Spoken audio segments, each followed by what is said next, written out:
கிரேக்க வரலாற்றில் அந்த கிரேக்க பழங்குடி மக்கள் வந்து மனிதனுக்கு எதன் மூலமாக ஆற்றல் கிடைக்கிறதோ, எதன் மூலமாக சக்தி கிடைக்கிறதோ, அதை எல்லாமே கடவுளின் பெயரால் அழைக்கிறாங்க. காற்றிலிருந்து ஒரு மனிதனுக்கு சக்தி கிடைச்சா காற்றுக்கு ஒரு கடவுள், நெருப்பிலிருந்து ஒரு சக்தி கிடைச்சா நெருப்புக்கு ஒரு கடவுள். அந்த வகையில் தூக்கத்தின் கடவுள் ஹிப்னோசிஸ் அப்படிங்கிறாங்க. அப்போ தூக்கத்துக்கு ஒரு கடவுள் இருக்கிறதா நம்புகிறாங்க. அப்போனா அவங்க தூக்கத்தின் மூலமாக மனிதனுக்கு ஒரு எனர்ஜி கிடைக்கிது, ஒரு ஆற்றல் கிடைக்கிது அப்படின்னு விரும்புகிறாங்க. அந்த மனிதனுக்கு தூக்கத்தை வர வைக்கக்கூடிய கடவுளுடைய பெயர் ஹிப்னோசிஸ். அந்த ஹிப்னோசிஸ் பாருங்க, அவர் எப்படி பிறக்கிறார் அப்படின்னா, அவருடைய தாய் தந்தையர் வந்து இரவு இருள், அதாவது இரவு நேரமும் அந்த இரவு நேரத்தில் இருளும் இரண்டும் சேர்ந்து பிறக்கிற அந்த குழந்தை தான் வந்து ஹிப்னோசிஸ். அந்த ஹிப்னோசிஸுங்கிற கடவுள் தான் மனிதனுக்கு தூக்கத்தை வர வைக்கிறாரு.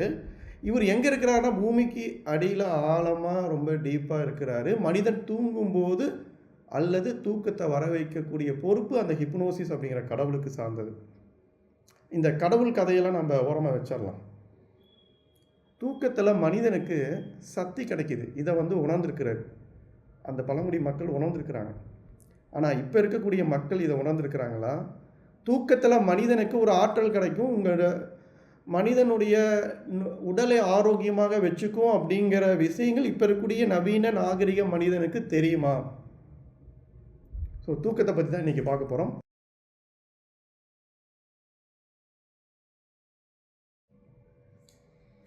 இந்த கிரேக்க கடவுள் விஷயம் பாருங்கள், ரொம்ப இன்ட்ரெஸ்டிங்காக இருக்கும். சும்மா சில வரிகள் மட்டும் அதில் இருக்கிறது சொல்கிறேன். தூக்கத்தின் கடவுள் வந்து ஹிப்னோசிஸாக, அதனுடைய பெற்றோர்கள் இருக்கிறாங்கல்ல, அந்த கடவுளுடைய பேர் வந்து நிக்ஸ் எரெப்ஸ். ஸோ இரவு அப்படிங்கிற அந்த கடவுளுடைய பேர் வந்து நிக்ஸ். இருள் அப்படிங்கிற கடவுளுடைய பேர் வந்து எரெப்ஸ். இரண்டுக்கும் பிறக்கிற குழந்தை தான் வந்து ஹிப்னோசிஸ். இந்த இரவு இருள் இருக்குல்ல, இரவுலேருந்து மனிதனுக்கு ஒரு விதமான எனர்ஜி கிடைக்கிது. நான் வீடியோ இன்ட்ரோலேயே சொன்னேன்ல, கிரேக்க கடவுள் அவன் எப்படி அந்த கடவுள் வைக்கிறாங்க, அந்த கடவுளை முடிவு பண்ணுறாங்களோ, மனிதனுக்கு எந்தெந்த செயல்கள் மூலிமா, எந்தெந்த விஷயங்கள் மூலிமா ஒரு எனர்ஜி கிடைக்குதோ, ஒரு ஆற்றல் கிடைக்குதோ, அதெல்லாம் அவங்க கடவுளின் பெயரால் வந்து அழைக்கிறாங்க. அப்போ வந்து பார்த்திங்கன்னா இரவுக்கு என்ன சொல்கிறாங்க அப்படின்னா நிக்ஸ் அப்படிங்கிறாங்க, இருளுக்கு வந்து பார்த்திங்கன்னா எரேப்ஸ் அப்படிங்கிறாங்க. அப்போ இரவு மூலிமா மனுஷனுக்கு ஒரு எனர்ஜி கிடைக்கிது, இருள் மூலியமாகவும் மனிதனுக்கு எனர்ஜி கிடைக்கிது. இந்த இரண்டு கடவுளும் சேர்ந்து ஹிப்னோசிஸ் அப்படிங்கிற கடவுளை வந்து பிறக்குது. அந்த ஹிப்னோசிஸ் கடவுள் வந்து இளைஞராக இருப்பார், அவருக்கு ரெக்கை இருக்கும், அவர் வந்து பார்த்திங்கன்னா பூமிக்கு ரொம்ப ஆழமாக இருப்பார். அவர் தான் மனிதர்களுக்கு வந்து தூக்கத்தை வர வைக்கிறார்.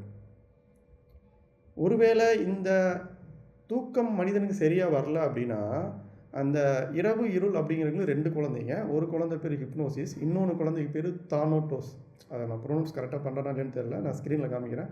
தானோட்டோஸ் இது வந்து ஹிப்னோசிஸோட பிரதர். நீங்கள் சரியாக தூங்கலை, அதாவது ஹிப்னோசிஸ் வரல அப்படின்னா அவர் என்ன பண்ணுவார்னா தன்னுடைய சகோதரர் அனுப்பிச்சி விட்டுருவாராமா. இந்த தானோட்டோஸ் அப்படின்னா என்ன தெரியுமா? அது வந்து மரணம். ஸோ ஹிப்னோசிஸ் வரலன்னா அந்த இடத்துல யார் வருவா? தானோட்டோஸ் வருவார். அப்போ சரியாக தூங்காதவங்களுக்கு மரணம் சீக்கிரமாக வந்துடும். மரணம் வருவதற்கு முன்னால் ஏகப்பட்ட நோய்கள் வரும். ஸோ இந்த கதைகளை பற்றி நம்ம பேச வரல, இந்த கதையெல்லாம் தூக்கி நம்ம இன்னொரு நாள் பேசலாம். இந்த கதைகள் நல்ல சுவாரஸ்யமான கதைகளாக இருக்கும், இதை நம்ம இன்னொரு நாள் வச்சுக்கலாம். இப்போ நம்ம பேச வேண்டிய விஷயம் அப்படின்னா, சரியாக தூங்கலை அப்படின்னா மனிதனுக்கு வந்து ஏகப்பட்ட நோய்கள் வரும். நீங்கள் உங்களுக்கு தெரிஞ்ச ஒரு புற்றுநோயாளிகள், பக்கவாதம் வந்த நோயாளிகள், உடல் உறுப்புகள் நோயினால் பாதிக்கப்பட்டவங்க, இவங்க சந்திச்சிங்க அப்படின்னா ஒரு கொஸ்டின் கேளுங்க. உங்கள் வீட்டில் யாராவது இந்த மாதிரி இருந்தாங்க அப்படின்னா அவங்ககிட்ட ஒரு கேள்வி கேளுங்க. நீங்கள் இந்த நோய் வருவதற்கு முன்பாக சில நாட்களாக, சில மாதங்களாக, சில வருடங்களாக சரியாக தூங்குனீங்களான்னு கேளுங்க. அவங்க இரவு நேரம் சரியாக தூங்கியிருக்க மாட்டாங்க. இந்த கொஸ்டின் கேட்டு பாருங்களேன். ஒரு 10 பேர்த்திட்ட கேளுங்களே, கிட்டத்தட்ட 8 அல்லது 9 பேர் சரியான இரவு தூக்கம் சரியாக இல்லாதனால தான் அவங்க உடல்நிலை வந்து பாதிக்கப்பட்டிருக்கும். சரியா இரவு தூங்கலைன்னா இருதயம், அந்த இரத்த குழாய் இருக்குல்ல, இது சார்ந்த நோய்கள் வந்து மனிதனுக்கு வருது. அப்போ இந்த தூக்கத்தில் என்னதான் நடக்குது? இந்த தூக்கத்தின் மூலியமா நல்லா தூங்கினா ஆரோக்கியமாக இருப்பாங்களா? அப்போ நல்லா தூங்குறதுனா என்ன அப்படின்னா, நீங்கள் பகல் முழுவதும் வேலை செஞ்சிட்ருக்கிறீங்க, நம்ம உடலில் இருக்கக்கூடிய செல்கள் இருக்குல்ல, லட்சக்கணக்கான செல்கள் இருக்குது. இந்த லட்சக்கணக்கான செல்கள்னால தான் உடல்கள் வந்து கட்டமைக்கப்பட்டிருக்கு. இந்த செல்கள் நம்மளுடைய வேலை செய்கிறது மூலிமா பகல் நேரத்தில் சேதாரம் அடையுது. இதை வந்து மெட்டபாலிசம் அப்படிங்கிறாங்க. அதாவது வளர்ச்சிதை மாற்றத்துக்கு தன்னை உட்படுத்துது. வளர்ந்து சிதைந்து மாற்றம் அடையுது செல்கள். இந்த வளர்றது சிதைகிறது எல்லாம் எப்போ நடக்குது அப்படின்னா பகலில் நடக்குது. அந்த வளர்றது சிதைகிறது மாற்றம் அடையுது. இது எல்லா ப்ராசஸும் எப்போ நடக்குது அப்படின்னா இரவு நேரத்தில் தான் நடக்குது. பகல் இல்லை, இரவு நேரத்தில் தான் நடக்குது. அப்போ பகலில் சேதாரமடைந்த செல்கள் வந்து இரவு நீங்கள் தூங்கலைன்னா அது வந்து மாற்றமடைந்து நல்ல செல்களாக மாறாது. அப்போ உடல் வளராது. தேய்மானம் அடைஞ்ச பலவீனமான உடல் உறுப்புகள் இன்னும் மேலும் மேலும் பலவீனமாயிட்டே போகும். அது ஒரு உடல் குளிர்ச்சியை கொடுக்குது. தூக்கம் வந்து பார்த்தீங்க அப்படின்னா உடலுக்கு வந்து ஒரு குளிர்ச்சியை கொடுக்குது.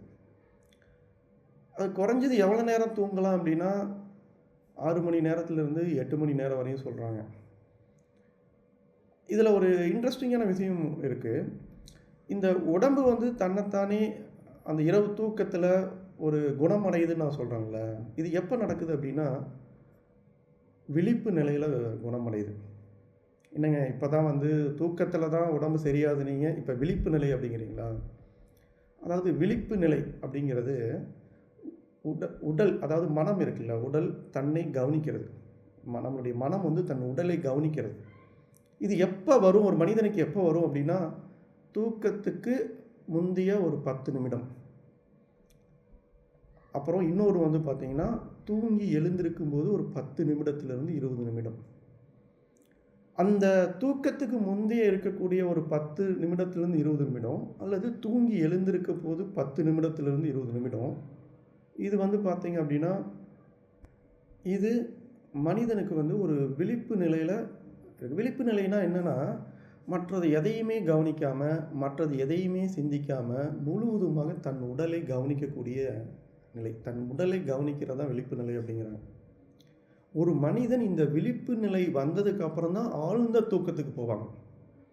அதே மாதிரி ஆழ்ந்த தூக்கத்திலிருந்து இந்த விழிப்பு நிலை வந்ததுக்கு அப்புறம் தான் இயல்பாக முழிச்சு வருவாங்க.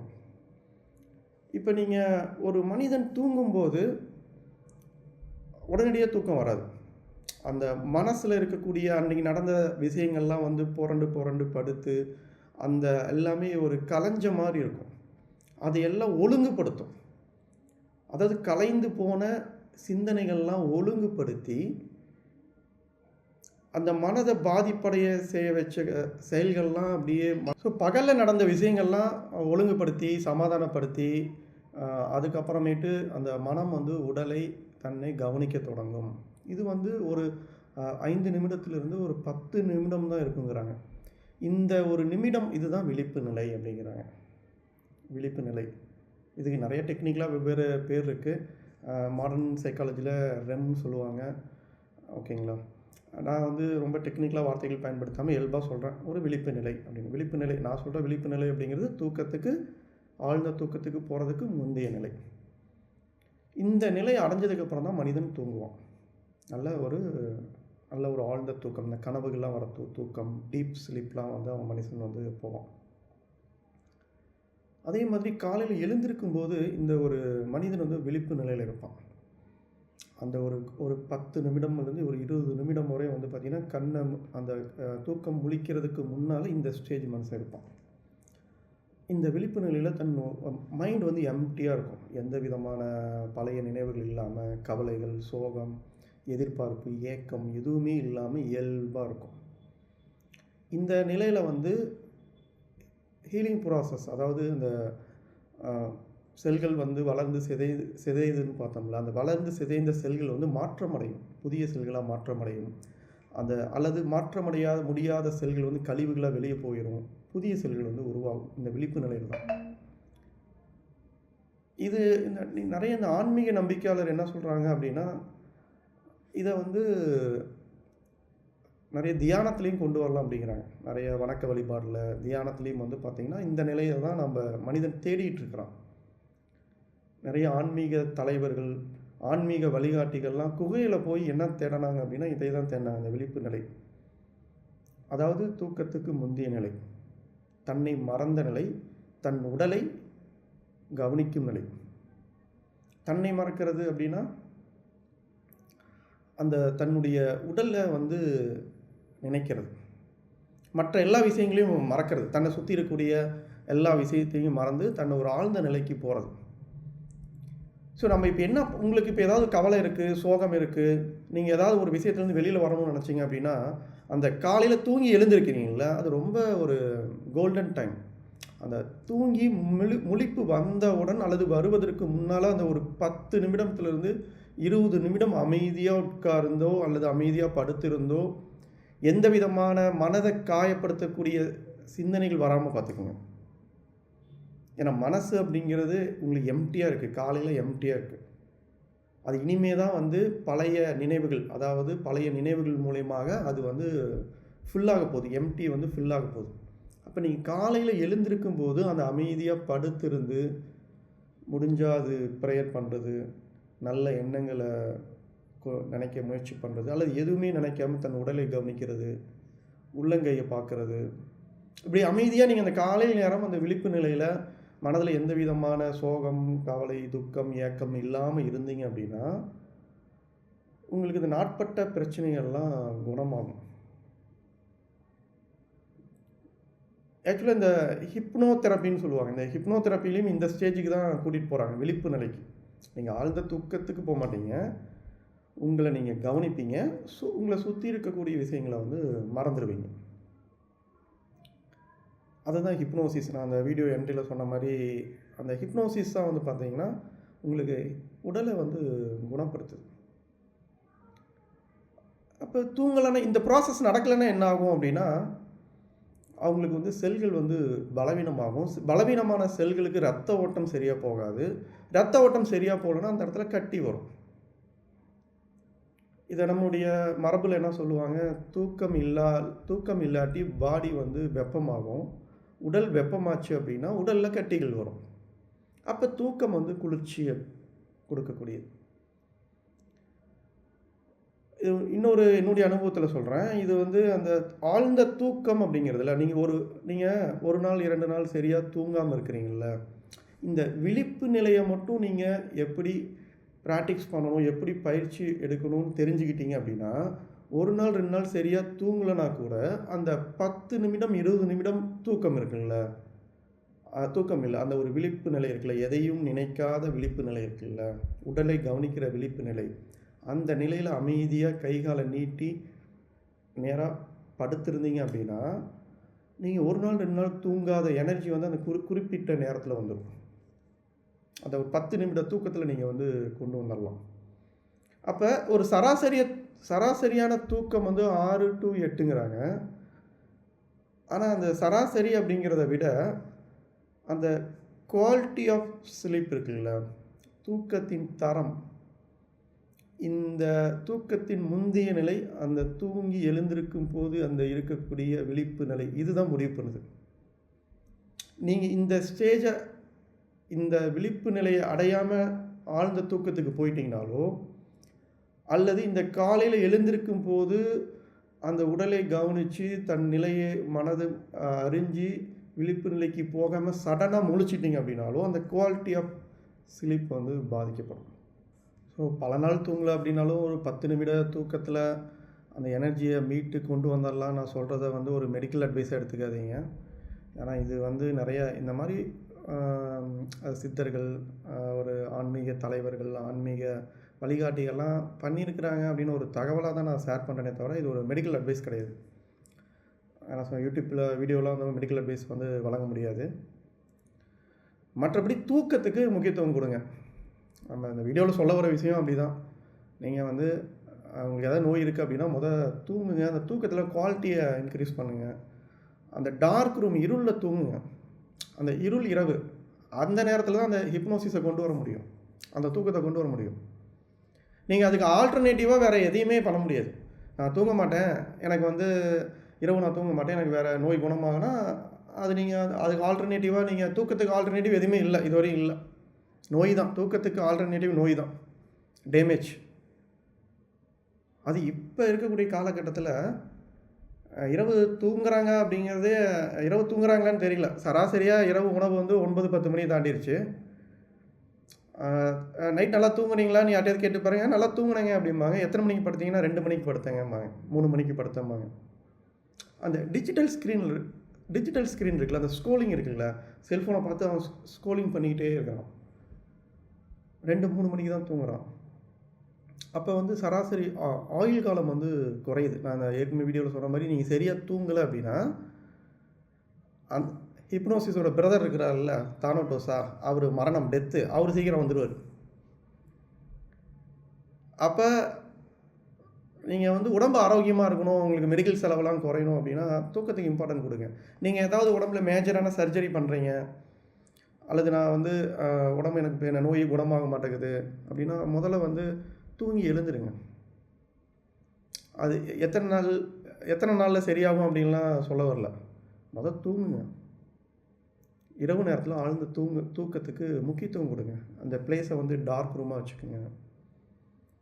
வெளிச்சம் குறைவான வெளிச்சமாக இருக்கட்டும். குறிப்பாக நீங்கள் தூங்குறதுக்கு 2 மணி நேரத்துக்கு முன்னால் அந்த டிஜிட்டல் ஸ்க்ரீனை வந்து பயன்படுத்தாதீங்க. டச் ஸ்க்ரீனை பயன்படுத்தாதீங்க. டிவி பார்க்காதீங்க. நான் சொன்னல, தூக்கத்தின் ஒரு 10 நிமிடம் விழிப்பு நிலைன்னு ஒரு கோல்டன் ஹீலிங் ஹவர்ஸ் இருக்குது, ஹீலிங் மினிட்ஸ். அதை நீங்கள் அனுபவிக்கணும், அதில் முழுவதுமாக உங்களுக்கு பலன் கிடைக்கணும் அப்படின்னா தூக்கத்துக்கு முன்னால் வந்து பார்த்தீங்க அப்படின்னா அந்த விழிப்பு நிலை வரணும் அப்படின்னா நீங்கள் வந்து டிஜிட்டல் ஸ்க்ரீன் பயன்படுத்தக்கூடாது. நீங்கள் ஃபோன் பார்த்துக்கிட்டே இருக்கிறீங்க அப்படின்னா நீங்கள் டயர்டாகி, உடல் வந்து ரொம்ப டயர்டாகி, ரொம்ப சோர்வாகி, அந்த உடல் வந்து உடல் மனம் கலைந்து போன மனதை சரி செய்யாமல் அது மயக்கமாயிடும். தூக்கம் இல்லை, அது வந்து நேரடியாக ஆழ்ந்த தூக்கத்துக்கு போயிடும். பிரச்சனை இப்போ இதுதான். அவன் என்ன பண்ணுறான்னா, நைட்டு 8-9 மணிக்கு மனிதன், இப்போ நவீன மனிதன் 8-9-10 மணி சாப்பிட்றான், 12-1 மணி வரையும் ஃபோன் பார்த்துக்கிட்டே இருக்கிறான். ஃபோன் பார்த்து ஒன்று ஃபோனில் சார்ஜ் தீர்ந்து போகணும், அல்லது இவனுக்கு ரொம்ப டயர்டாகணும். அதுக்கப்புறம் படுத்து ஆழ்ந்த தூக்கத்துக்கு போயிடுறான். ஆழ்ந்த தூக்கத்துக்கு போய் அலாரம் வச்சுக்கிறான். காலையில் அவசரமாக எழுந்து ஸ்கூலுக்கோ வேலைக்கோ ஆஃபீஸ்க்கோ ஓடி போயிடுறான். அப்போ நீங்கள் இந்த 2 கோல்டன் ஹீலிங் மினிட்ஸை வந்து மிஸ் பண்ணுறீங்க.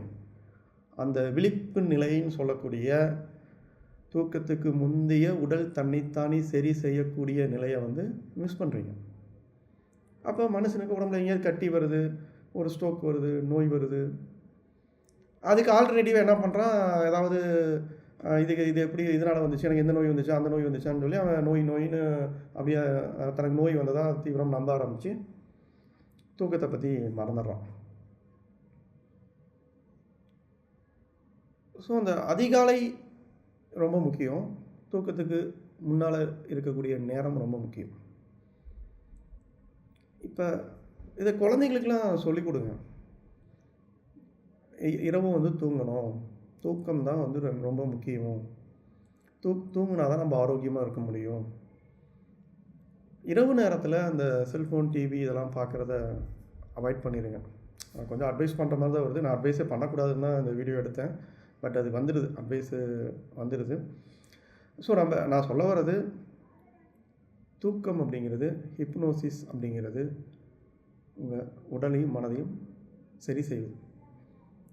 நீங்கள் உங்கள்கிட்ட யாராவது கோபமாக பேசுகிறாங்கன்னா நீங்கள் சடனாக அடுத்த கொஸ்டின் கேளுங்க, நைட்டு சரியாக தூங்கலையே அப்படின்னு.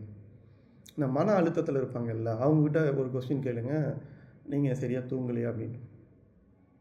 ஏன்னா தூக்கம் வந்து மன அழுத்தத்தை சரி பண்ணுது. இப்போ நிறைய சைக்காட்ரிக்லாம் வந்து இந்த மன அழுத்தத்துக்கு வந்து உடலில் வந்து ஒரு வேதியியல் ரசாயனம் வந்து சுரக்கிறது இல்லை அப்படின்னு சொல்லிட்டு அதுக்கு நிறைய ஒரு மாத்திரை கொடுக்குறாங்க. ஸோ இந்த மாத்திரை போட்டு தூங்குகிற தூக்கமும் இயல்பாக தூங்குகிற தூக்கமும் ஒன்றா அப்படின்னா அது வந்து ஒன்றாகாது, மேட்ச் ஆகாது. நான் சொன்னேன்ல, உடல் சோர்வாகி மயக்கமாகிற ஸ்டேஜுங்கிறது வேறு, அதுவாக உடல் அப்படியே நீங்கள் மயங்கி விழுகிறது வேறு. நீங்கள் தூங்குறதுக்கு உங்களை உடலை தயார்படுத்தி அந்த தூக்கத்துக்கு முந்தைய விழிப்பு நிலையை அனுபவித்து தூங்கிறது அந்த தூக்க மாத்திரை போட்டு தூங்குற தூக்கத்தில் வராது. அதேமாதிரி காலையில் அலாரம் வச்சு திடுக்குன்னு விழிக்கிறாங்கல்ல, அதுவும் வந்து பார்த்திங்கன்னா ஒரு விதமான ஒரு மன அழுத்தத்தை ஏற்படுத்தும். நீங்கள் இந்த இத்தனை மணிக்கு எழுந்திருக்க போகிறீங்க அப்படின்னு நீங்கள் அதை உணர்ந்து அந்த குறிப்பிட்ட நேரத்துக்கு முன்னாலேயே உங்களுக்கு முழிப்பு வரணும். நீங்கள் ஒரு 10 நிமிடமோ 20 நிமிடமோ அமைதியாக படுத்திருக்கணும். அந்த நேரத்தில் வந்து வேறு எந்த தாட்ஸும் மனசில் இல்லாமல் பார்த்துக்கணும். காலையில் எழுந்திருக்கிற நேரத்தில். இது இந்த தூக்கம் அப்படிங்கிறது நான் குளிர்ச்சின்னு சொல்லியிருந்தேன். அப்போ சுறுசுறுப்பு அப்படிங்கிறது நீங்கள் உடல் இயங்கிட்டே இருக்கிறது அப்படிங்கிறது வெப்பம். அப்போ வெப்பம் மிகுதியாக இருக்குது அப்படின்னா நீங்கள் என்ன பண்ணணும் அப்படின்னா சுறுசுறுப்பு ரொம்ப அளவுக்கு அதிகமான சுறுசுறுப்பு இருக்குது அப்படின்னா அதை குளிர்ச்சி கொடுத்து தான் நீங்கள் உடலை வந்து சரி பண்ணணும். ஸோ உடல் வந்து குளிர்ச்சி. நான் வீடியோ ஆரம்பத்தில் சொன்னேன்ல, ஹிப்னோசிஸ் வந்து ரொம்ப டீப்பாக ஆழமாக உள்ள பூமிக்கடியில் இருக்கிறாரு அப்படின்னு. விழிப்பு நிலை அப்படிங்கிறது வானத்தில் இருக்குது. சூரியன் வந்து வானத்தில் இருக்குது. இருள் அப்படிங்கிறது பூமியில் இருக்குது. இந்த தூக்கத்தில் தான் வந்து பார்த்திங்கன்னா ஆன்மா உடலை விட்டு பிரியுது அப்படிங்கிறதுலாம் வந்து பார்த்திங்கன்னா ஒரு நம்பிக்கை இருக்குது. இந்த தூக்கத்தில் உடல் வந்து ஆன்மா வந்து உடல்லிருந்து ஆன்மா பிரிஞ்சு மேல் உலகத்துக்கு போகுது, வானத்துக்கு போகுது அப்படிங்கிற நம்பிக்கையில் நீங்கள் நினைவில், அதாவது பகலில் நிறைவேறாத ஆசைகள்லாம் தூக்கத்தில் நிறைவேறிக்குது அப்படின்னு ஒரு ஸ்டோரி இருக்குது. மாடர்ன் சைக்காலஜியில் இந்த சிக்மண்ட் ஃப்ராய்டு அப்படிங்கிற ஒரு கூட அந்த சயின்டிஸ்ட் என்ன சொல்கிறார் அப்படின்னா, கனவு அப்படிங்கிறது ஆள் மனதின் விருப்பம் அப்படிங்கிறது. பகலில் உங்களால் நிறைவேற்ற முடியாத விஷயங்கள் இருக்குல்ல, அது வந்து காலத்திற்கு அப்பார், அதாவது டைம் அப்படிங்கிற ஒரு கணக்கு இல்லாமல் டைமு ஸ்பேஸு இதெல்லாம் தாண்டி அந்த கனவு உலகத்தில் போய் அது தன்னை நிறைவேற்றிக்குது அப்படிங்கிறாங்க. இந்த சிக்மண்ட் ஃப்ராய்டு அதான் சொல்கிறார், ஆள் மனதின் விருப்பம் தான் கனவுகளின் வெளிப்பாடு அப்படிங்கிறார். இந்த பொதுவாக அந்த கனவுல பாருங்கள் டைம்லாம் இருக்காது, டைம் இருக்காது, அந்த அந்த ஒழுங்கு இருக்காது, இந்த ப்ரெசன்ஸு இருக்குல்ல, ப்ரெசன்ஸு பாஸ்டன்ஸு அப்படிலாம் இருக்காது. ஒரு மூவி பார்க்குற மாதிரி தான் இருக்கும், மாறி மாறி வரும். ஸோ நீங்கள் இந்த கனவு கூட என்ன சொல்கிறாங்க அப்படின்னா உங்களுடைய மனதை சரி செய்யக்கூடிய ஒரு நிகழ்வு அப்படிங்கிறாங்க. நீங்கள் ஒரு ஆழ்ந்த தூக்கத்தின் மூலமாக உங்களுடைய கஷ்டங்களை வந்து அவங்க கனவின் மூலமாக தீர்த்துக்கிறாங்க அப்படிங்கிறாங்க. ஸோ இதனால தான் இந்த கனவுகளை வந்து உடனடியாக வெளியில் ஷேர் பண்ணக்கூடாது அப்படிம்பாங்க.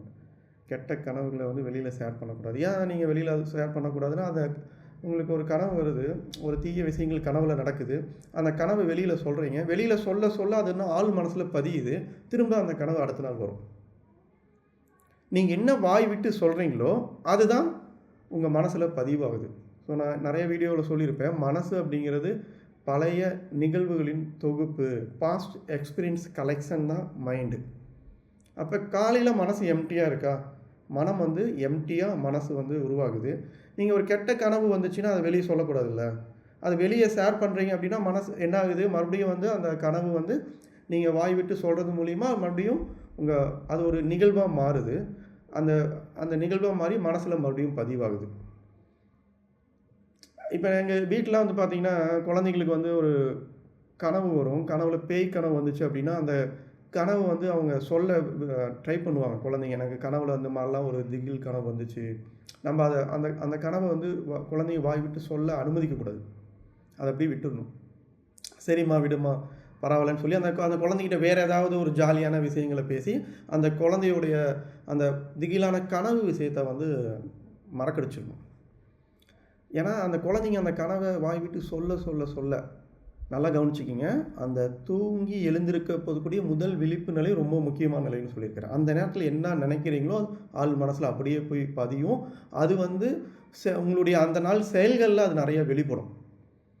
அடுத்தடுத்து நீங்கள் என்னென்ன செய்ய போகிறீங்களோ, இப்போ காலையில் தூங்கி எழுந்திருக்கிறீங்க, மைண்டு ஃப்ரீயாக எம்டியாக இருக்குது, அந்த எம்டி முடிய போகிற நேரத்தில் அந்த மைண்டு எம்டியாக இருக்கக்கூடிய நேரத்தில் எதை நினச்சிங்களோ அதுக்கு தான் நீங்கள் தெரிஞ்சோ அறிஞ்சோ அறியாமலையோ முக்கியத்துவம் கொடுப்பீங்க. அப்போ ஒரு கெட்ட கனவு குழந்தைகளுக்கு சிறுவர்களுக்கு கெட்ட கனவு வருது, அந்த கனவை தூக்கத்துலேருந்து முழிச்ச உடனே பேரண்ட்ஸ்கிட்ட சொல்கிறாங்க. சொன்ன உடனே என்ன பண்ணணும், அதை நம்ம அதுக்கு முக்கியத்துவமே தரக்கூடாது. அவங்களுக்கு வேறு ஏதாவது ஒரு ஸ்டோரி சொல்லியோ அல்லது அந்த கனவை சொல்ல விடாமையோ நம்ம ஸ்டாப் பண்ணிடணும். ஏன்னா அந்த தூக்கத்திலேருந்து எழுந்த உடனே அது கோல்டன் ஹவர்ஸ், கோல்டன் மினிட்ஸ். அந்த கோல்டன் மினிட்ஸில் வந்து அந்த தீங்கான கனவுகளை பயமுறுத்துகிற கனவுகளை ஞாபகப்படுத்துகிற மாதிரி நம்ம அந்த ஸ்டோரியை கேட்கக்கூடாது. இது ரொம்ப முக்கியம்.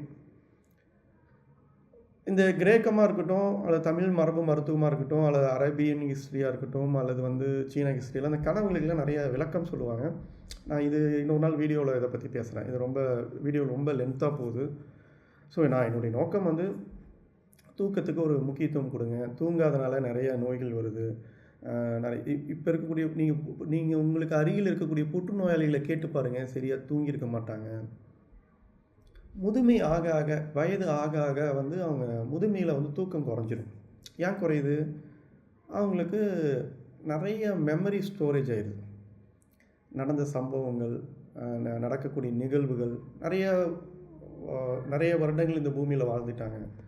நிறைய நினைவுகளை வந்து கலெக்ட் பண்ணிட்டாங்க. அது உள்ள மனசில் ஸ்டோர் பண்ணி வச்சுக்கிறாங்க. அப்போ என்ன ஆகுது அப்படின்னா, நினைவுகள் வந்து பார்த்திங்கன்னா அது ஓடிக்கிட்டே இருக்குது. அவங்களுக்கு தூக்கம் வர மாட்டேங்குது.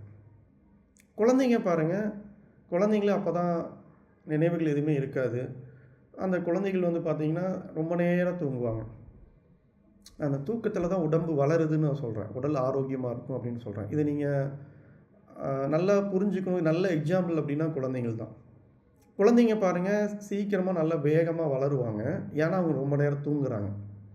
முதுமையில் வந்து பார்த்தீங்க அப்படின்னா நோய் அதிகமாகிட்டே போகுது, உடல் தேஞ்சிக்கிட்டே வருது. ஏன்னா அவங்க சரியாக தூங்குறதில்ல. இப்போ உங்களுக்கு நல்லா புரிஞ்சிருக்குன்னு நினைக்கிறேன். அப்போ அந்த தூக்கம் வந்து பார்த்திங்கன்னா எண்ணத்தை வந்து பார்த்திங்கன்னா நினைவுகளை அதிகமாக மனதை பாதிக்கிற மாதிரி நினைவுகளை வந்து உள்ளே நம்ம கொண்டு போகவே கூடாது. அதுக்கு என்ன பண்ணலான்னா, அதை சரி பண்ணுறதுக்கு மறுபடியும் நான் அங்கேயே தான் வரணும், அந்த விழிப்பு நிலைக்கே தான் வரணும். தூக்கத்துக்கு முந்தைய அந்த ஒரு 10 நிமிடத்துக்கு முக்கியத்துவம் தரணும்.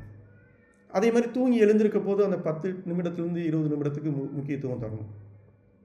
நிறைய பேர் சொல்கிறீங்க, எனக்கு வந்து நிறைய கவலை இருக்குது, கடன் இருக்குது தெரியுமா, எனக்கு வந்து எவ்வளோ பிரச்சனை இருக்குது தெரியுமா, எங்கள் ஃபேமிலிக்குள்ளே எவ்வளோ சண்டை இருக்குது, எனக்கு வந்து சொந்தக்காரங்க என்னை எவ்வளோ நெருக்கிறாங்க, எனக்கு நிறைய பேர் சூனியம் வச்சுருக்கிறாங்க, என் பிரச்சனை தீரவே தீராது அப்படிலாம் சொல்லிட்டு இருக்கிறீங்கள. நீங்கள் அந்த தூக்கத்துக்கு முந்தைய ஒரு 10-20 நிமிடம், அதே மாதிரி தூங்கி எழுந்திருக்கக்கூடிய 10-20 நிமிடத்துக்கு முக்கியத்துவம் கொடுங்களே. அந்த நேரத்தில் வந்து பார்த்திங்கன்னா முகம் கை கால் கழுவுங்க, சுத்தமாக இருங்க, மனசை அமைதியாக வச்சுக்கோங்க, தயாராகுங்க. அந்த விழிப்பு நிலைக்கு தயாராகுங்களே. நீங்கள் உங்கள் பிரச்சனைகளாம் மனசை விட்டு வெளியில் போகும். இது என்ன காசா பணமா? இதனால் இதை பயிற்சி பண்ணுறதுனால உங்களுக்கு எதாவது செலவாக போதா? உங்களுக்கு ஏதாவது நோய் இருக்குது அப்படின்னா நீங்கள் வழக்கம் போல் அந்த மருத்துவரை சந்திச்சுட்டு இருங்க, பார்த்துட்டு இருங்க, ட்ரீட்மெண்ட் எடுத்துகிட்டே இருங்க. பட் இதையும் கூட பண்ணுங்களே. நைட்டு தூங்குறதுக்கு தயாராகுங்களே. அதே மாதிரி தூங்கி முழிப்பு வந்து விழிக்கிறீங்கல்ல, எடுத்த உடனே டக்குன்னு திடுக்கிட்டு முழிக்காதீங்க. ஒரு 10 நிமிடம் அமைதியாக நல்ல விஷயங்களை அசை போடுங்க. ஸோ உங்கள் மனசு நல்ல விஷயங்களால் கட்டமைக்கப்படுதில்ல. ஸோ இதை செய்கிறதுனால எதுவும் நஷ்டம் எதுவும் கிடையாதுல்ல. ஸோ இதை பயிற்சி பண்ணுங்கள். இதை பயிற்சி பண்ணி பார்த்துட்டு இந்த தூக்கத்தினால் வரக்கூடிய பலன்களை முழுவதுமாக அனுபவிங்க. நான் வீடியோ ஆரம்பத்துலேயும் சொன்ன மாதிரி அவங்க எல்லாமே இதை கடவுளுங்கிறாங்க. ஏன்னா இதெல்லாம் ஒரு எனர்ஜி கிடச்சிருக்கு.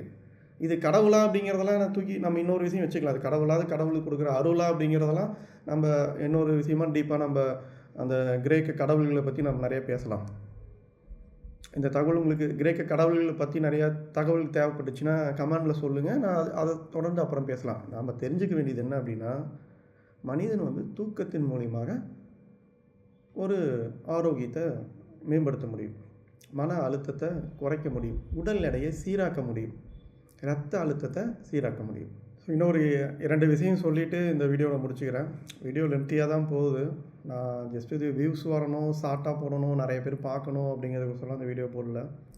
ஸோ என்னுடைய எக்ஸ்பீரியன்ஸை வந்து நான் பதிவு பண்ணுறேன், அவ்வளோதான். 2 விஷயம் நான் ஷேர் பண்ணிக்கிறேன். முதல் விஷயம் வந்து பார்த்திங்க அப்படின்னா, சீன மரபு மருத்துவத்தில் ஜின்செங்னு ஒரு மூலிகை இருக்கும். நம்ம ஊரில் இந்த அஸ்வகந்தா, அமுக்கரா கிழங்கெல்லாம் கிடைக்கிதுல்ல, பாலியல் உணர்வை தூண்டக்கூடிய ஒரு மூலிகை. அந்த மாதிரி ஜின்செங் நீங்கள் ஆன்லைனில் போனீங்கன்னா கூட கிடைக்கும். ஜின்செங்னு ஒரு மூலிகை கிடைக்கும். சீனா ஒரு பழமொழி, ஒரு சொற்றொடர் இருக்குது. என்னென்னா, ஜின்செங் சாப்பிடுவதை விட நல்ல தூக்கம் சிறந்தது அப்படிம்பாங்க. ஜின்செங் சாப்பிட்டால் கிடைக்கக்கூடிய பாலியல் உணர்வு மேம்படுத்துதலை விட நல்ல தூக்கம் பாலியல் உணர்வை மேம்படுத்தும் அப்படிம்பாங்க. இது என்ன, இது ஒரு புதிய விஷயமா இருக்குது. அது எப்படி? ஜின்செங்கிறது ஒரு மூலிகை. அந்த மூலிகையை சாப்பிட்றோம் அப்படின்னா நமக்கு செக்ஸுவல் எனர்ஜி வந்து அதிகமாகுது. ஆனால் தூங்கினா அது எப்படி செக்ஸுவல் எனர்ஜி கிடைக்கும் அப்படின்னா கிடைக்கும். அது எப்படின்னா, அந்த இன்டர்கோர்ஸ் முடிஞ்சதுக்கு அப்புறமேட்டு கணவன் மனைவி ஒன்று சேர்ந்ததுக்கு அப்புறமேட்டு ஒரு மனிதன் வந்து தூங்கிடணும். இழந்த சக்திகள் தூக்கத்தில் வந்து மீட்டெடுக்கப்படும். ஸோ என்னைக்காவது ஒரு நாள் பகலில் அந்த கணவன் மனைவி சேர்றது தவறு இல்லை. ஆனால் தொடர்ந்து நாள்பட்ட நாள் ரொம்ப நீண்ட நாட்களாக தொடர்ந்து ஒரு ஆணோ பெண்ணோ வந்து அந்த எஜாக்குலேட் பண்ணிகிட்டே இருக்கிறாங்க அப்படின்னா, சக்தியை பகலில் வீணடிச்சுக்கிட்டே இருக்கிறாங்க. அதுக்கப்புறம் அவங்க தூங்கக்கூடிய சூழ்நிலை இல்லை அப்படின்னா உடல் பலவீனமாகும். ஏன்னா அது ஒரு எனர்ஜி லாஸ் அது. ஸோ ஆண்களாக இருக்கட்டும் பெண்களாக இருக்கட்டும் ரத்தத்தில் இருந்து தான் வந்து பார்த்திங்கன்னா அதுக்கு முக்கியமான சத்துக்கள் வந்து உருவாகுது. ஆண்களுக்கு வந்து ரத்தத்தில் இருந்தால் விந்தணுக்கள் உருவாகுது. பெண்களுக்கு வந்து பார்த்திங்கன்னா ரத்தத்தில் இருந்தால் அந்த கருமுட்டை வந்து உருவாகுது. அப்போ அந்த எனர்ஜி வந்து லாஸ் ஆகுது. நம்ம இவ்வளோ நேரம் பார்த்தோம்னா தூக்கத்தில் தான் எனர்ஜி மீட்டெடுக்கப்படும், தூக்கத்தில் தான் வளர்ச்சிதை மாற்றம் நடைபெறும். அப்போ கணவன் மனைவி இணை சேர்ந்த பிறகு ஆழ்ந்த தூக்கம் வந்து பாலியல் உணர்வை அதிகரிக்கும், பாலியல் சார்ந்த ஆரோக்கியத்தை அதிகரிக்கும், தாம்பத்திய வாழ்க்கையில் வந்து நல்ல ஒரு முன்னேற்றத்தை வந்து கொடுக்கும். அதனால தான் வந்து இரவு நேரத்துக்கு வந்து பார்த்திங்கன்னா அந்த தாம்பத்தியத்துக்கு முக்கியத்துவம் கொடுக்குறாங்க. அந்த இணை சேர்ந்த பிறகு ஆழ்ந்த தூக்கம் இழந்த சக்தியை மீட்டெடுக்கும். ஸோ ஜின்செங் மூலிகை சாப்பிடுவதை விட நல்ல தூக்கம் வந்து ஆரோக்கியத்தை பாலியல் எண்ணத்தை ஆரோக்கியத்தை அதிகரிக்கும். இதுவும் ஸோ நல்ல தூக்கம் வந்து உடல் ஆரோக்கியத்தை மேம்படுத்தும், அதாவது தாம்பத்திய ஆரோக்கியத்தை மேம்படுத்தும் அப்படின்னா அப்போ தூக்கமின்மை மலட்டுத்தன்மையை ஏற்படுத்தும், ஆண்மை குறைவை ஏற்படுத்தும், குழந்தையின்மை பிரச்சனையை வந்து அதிகப்படுத்தும். ஸோ அப்போ தூக்கம் வந்து பார்த்தீங்க அப்படின்னா நல்ல தூக்கம் தான் வந்து மனிதன் தன் இனப்பெருக்கத்தின் மூலமாக தன் சந்ததியை பெருக்க முடியும். அதுக்கும் தூக்கம் தான் தேவைப்படுது. ஸோ இந்த வீடியோ ஒரு ஃபைனல் எண்டுக்கு வந்துடலான்னு நினைக்கிறேன். சரி, இந்த தூக்கத்தை வந்து பார்த்தீங்க அப்படின்னா நிறைய இந்த தியான பயிற்சிலாம் இருக்குது. நிறைய இந்த ஆழ்மன தியான பயிற்சி, ஆல்ஃபா தியான பயிற்சி, இந்த குண்டலினி மூலிமா மன அமைதியை பெறுதல், இது எல்லாமே வந்து பார்த்தீங்க அப்படின்னா ஃபைனலாக இங்கே தான் கொண்டு வராங்க. எங்கே அந்த நீங்கள் தன்னிலை மறந்த தன் ஆன்மாவை அல்லது தன்னுடைய உயிரை உணரக்கூடிய விழிப்பு நிலை, அந்த நிலைக்கு தான் கொண்டு வராங்க. இது ஒரு பயிற்சி மூலிமா தான் கொண்டு வர முடியும். இதை வந்து நான் ப்ரொமோட் பண்ணல, இதை நான் ஒரு மார்க்கெட்டிங்கும் பண்ணல, இது ஏதோ தியான பயிற்சிக்கு நான் மார்க்கெட்டிங்கும் பண்ணல. இந்த ஆழ்ந்த தூக்கத்துக்கு முன்னால் விழிப்பு நிலை இருக்குது. சில பேர் வந்து இயல்பாகவே வந்துடும். பகலில் எழுந்திருப்பாங்க, ஒரு வேலைக்கு போவாங்க, தொழில் செய்வாங்க, வீட்டுக்கு வருவாங்க, சாப்பிடுவாங்க, ஆழ்ந்த தூக்கத்துக்கு போயிடுவாங்க. அவங்களுக்கு வேறு எந்த சிந்தனையுமே இருக்காது. ஸோ இவங்களாம் லக்கி பர்சன் தான் இவங்களாம். ஓகேங்களா? இந்த குவாலிட்டி ஆஃப் ஸ்லீப்பை இன்க்ரீஸ் பண்ணுறதுக்கு சின்னதாக ஒரு வழிமுறை மட்டும் சொல்லிவிட்டு இந்த வீடியோ முடிச்சுக்கிறேன். தலகாணி இல்லாமல், தலையணை இல்லாமல், கை கால் நீட்டி நேராக படுத்துருக்கணும். ஏன் நேராக படுத்துருக்கணும் அப்படின்னா ரத்த குழாயெல்லாம் சுருங்கி இருக்கக்கூடாது. ரத்த குழாய் நீங்கள் கை காலை சுருக்கி வச்சுருக்கும் போது மசில்ஸ்லாம் கொஞ்சம் டைட்டாக இருக்கும். ஒரு 10 நிமிடம் எந்த நிகழ்வுமே திங்க் பண்ணாமல் அமைதியாக படுத்துருந்தீங்கன்னா உடலில் ரத்த ஓட்டம் உள்ளங்கால்லேருந்து தலை வரைக்கும் போயிட்டு சீராக போயிட்டு வந்துட்டு இருந்துச்சு அப்படின்னாவே நீங்கள் அந்த விழிப்பு நிலையை அடைய முடியும். தன்னை உணரக்கூடிய விழிப்பு நிலையை அடைய முடியும். ஒரு 10 நிமிடத்துலேருந்து 20 நிமிடம் இதை கொண்டு வாங்க. அல்லது நீங்கள் ப்ரேயர் பண்ணுங்கள், வணக்க வழிபாடில் ஈடுபடுங்க. ஸோ தூக்கத்துக்கு தயாராகுங்க. ஸோ இந்த வீடியோ இதோடு முடிச்சுக்கிறேன். மீண்டும் வேறொரு வீடியோவில் சந்திக்கலாம். நன்றி.